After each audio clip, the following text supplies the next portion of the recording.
नमस्कार. रिअल मराठी न्यूजमध्ये आपले स्वागत आहे. आजची ब्रेकिंग न्यूज. सरकार कर्मचारी संघटनांची चर्चा फिसकटली. बालके अनौपचारिक शिक्षण पोषण आहाराला महिनाभर मुकणार, तर अंगणवाडी कर्मचारी 1 महिना राहणार संपावर. काय आहे सविस्तर बातमी पाहूया. तत्पूर्वी आपण या चॅनलवर नवीन असाल तर असेच नवनवीन व्हिडिओ पाहण्यासाठी या चॅनलला सबस्क्राईब करा. राज्य सरकार आणि अंगणवाडी कर्मचारी संघटना यांच्यातील चर्चा फिसकटली असून अंगणवाडी कर्मचाऱ्यांचा संप लांबण्याची शक्यता आहे.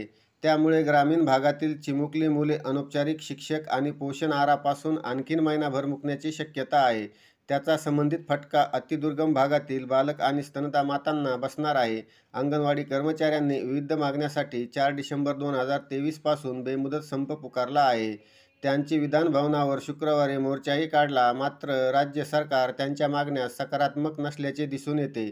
सरकारने कर्मचारी संघटनांना कोणतेही आश्वासन दिलेले नाही. अंगणवाडी कर्मचारी मोर्चाहून घरी परतल्या, पण संपावर करताना आहेत.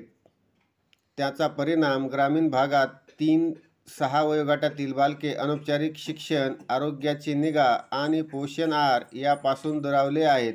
याशिवाय अंगणवाडी सेविकांच्या संपामुळे स्तनदा मातापर्यंत पोषण आहार पोहोचू शकत नाही. संपाचा कालावधी वाढत जात असल्याने याचा परिणाम बालके आणि स्तनदा मातावर होण्याची चिन्हे आहेत. राज्यात सुमारे 10,800हून अधिक अंगणवाड्या असून 2 लाखाहून अधिक अंगणवाडी कर्मचारी मदतनीस आहेत. त्यांच्यामार्फत आरोग्य, पोषण आणि शिक्षणविषयक योजनांची अंमलबजावणी होते.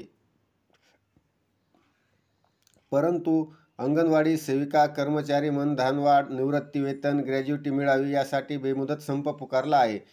याबाबत Nagpur general labour union Nagpur जिल्हा अध्यक्ष कॉम्रेड राजेंद्र साठे म्हणाले, कर्मचारी संघटनांच्या प्रतिनिधींनी महिला व बालकल्याण मंत्र्यांनी भेट घेतली, परंतु सरकार मागण्या मान्य करण्यास तयार नाही. अंगणवाडी सेविका आणि मदतनीस यांना मार्च 2023 मध्ये वाढीव मानधन देण्यात आले. पुन्हा त्यांना वाढीव मानधन देणे शक्य नाही. त्यांच्या संघटनाशी अनेक बैठका झाल्या आहेत. त्यांच्या म्हणण्यानुसार आशा वर्करला वाढीव मानधन देण्याचे प्रस्तावित आहे. त्यामुळे त्यांनाही मानधन वाढवून देण्यात यावे, पण तसे करणे अशक्य आहे. अदिती तटकरे, मंत्री, महिला व बालकल्याण, महाराष्ट्र राज्य.